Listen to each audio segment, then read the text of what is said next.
اور میرا نبی کہہ رہا ہے کاش میرے ماں باپ زندہ ہوتے، اور نہیں تو میری ماں زندہ ہوتی تو تم دیکھتے میں کیا کرتا، میں عشاء کی نماز کے مصلی پہ ہوتا اور میں سورۃ فاتحہ پڑھ رہا ہوتا، اور ادھر سے میرے گھر سے میری ماں مجھے کہتی محمد، تو میں ماں کے لیے نماز توڑ دیتا۔ سبحان، ہاں میں ماں کے لیے نماز توڑ دیتا۔ اور میرے نبی سے پوچھا گیا یا رسول اللہ قیامت کب آئے گی؟ یہ بچیاں غور سے سنیں، سارے سنو پر یہ خاص طور سے سنیں۔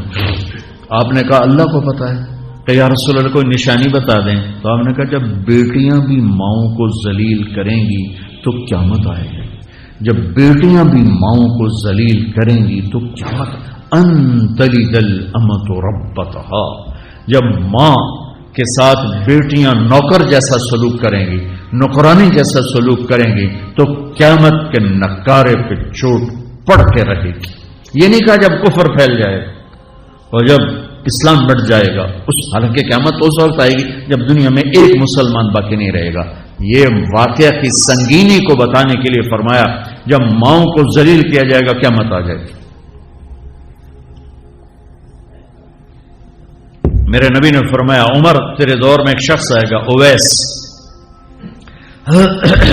اس کا قبیلہ ہوگا مراد، آگے سب کاسٹ ہوگی قرن، اویس بن عامر، اسے دعا کروانا، وہ کالے رنگ کا ہوگا، چھوٹے قد کا ہوگا، اور اس سے دعا کروانا، دعا تو بھی کروانا، علی تو بھی کروانا، علی اور عمر اویس ان کے لیے دعا کریں۔ انہوں نے پوچھا کیوں؟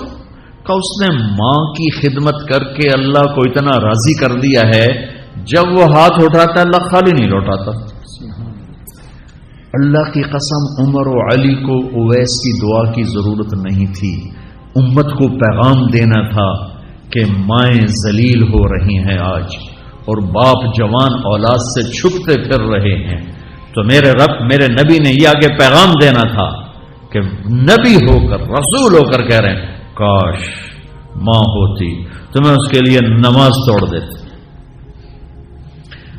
آپ کو 8 عورتوں نے دودھ پلایا والدہ سمیت، ان میں ایک ایمن بھی ہیں، آپ کے والد کی باندھی، تو گھر میں تشریف فرما تھے، ایمن بیٹھی تھی حضرت عائشہ، تو ایمن کہنے لگی یا رسول اللہ پانی تو پلا دیں، تو اللہ کے نبی ایک دم اٹھے، تو حضرت عائشہ ناراض ہو گئی، ایمن اللہ کا رسول کو کہتی پانی پلا، تو اور کیوں نہ کہوں میرا بیٹا ہے میں نے دودھ پلایا۔ تو حضرت میرے نبی نے کہا ہاں ہاں عائشہ یہ میری ماں ہے، اس کا میں نے دودھ پیا ہے۔ آپ اٹھے، گھڑے میں سے پانی بھر کے یوں دونوں ہاتھوں سے حضرت ایمن کو پیش کیا جو حبشی باندھی تھی، چونکہ دودھ پیا ہے تو ماں کا لفظ صادق آ گیا، تو بجائے اس کے کہ برا مناتے آپ خادم بن کے اپنی ماں کو دودھ پلانے والی ماں کو آپ نے، حضرت حلیمہ سعدیہ تشریف لائیں، آپ نے اپنی چادر بچھا کر اس کے اوپر بٹھایا۔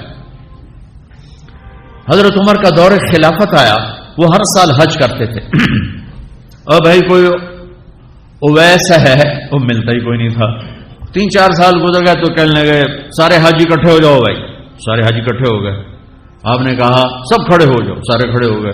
پھر آپ نے کہا یمن والے کھڑے رہو باقی بیٹھ جاؤ، تو چند ہزار کھڑے رہے باقی بیٹھ گئے۔ پھر آپ نے کہا مراد والے کھڑے رہو باقی بیٹھ جاؤ، تو 15-20 آدمی اس میں سے نکلے۔ پھر آپ نے کہا مراد کی جو آگے سب کاسٹ ہے قرن والے کھڑے رہو باقی بیٹھ جاؤ، تو صرف ایک آدمی بچا۔ تو آپ نے اس سے پوچھا تم قرنی ہو؟ کہ جی۔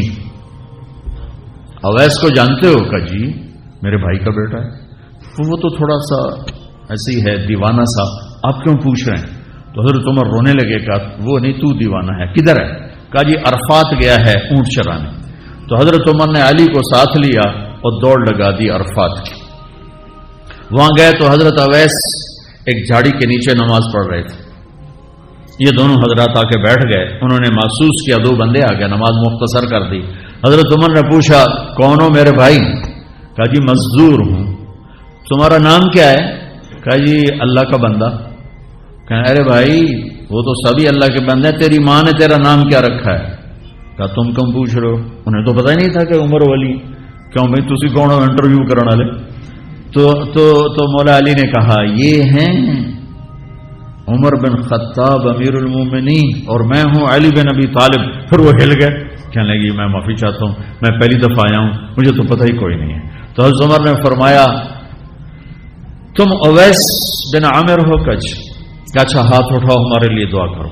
وہ کہنے لگے آپ کیا کہہ رہے ہیں، یہ آپ کیا کہہ رہے ہیں، میں آپ کے لیے دعا کروں گا، میں میری کیا اوقات ہے؟ کہا ہاں ہمیں ہمارے نبی نے فرمایا تھا۔ عمر،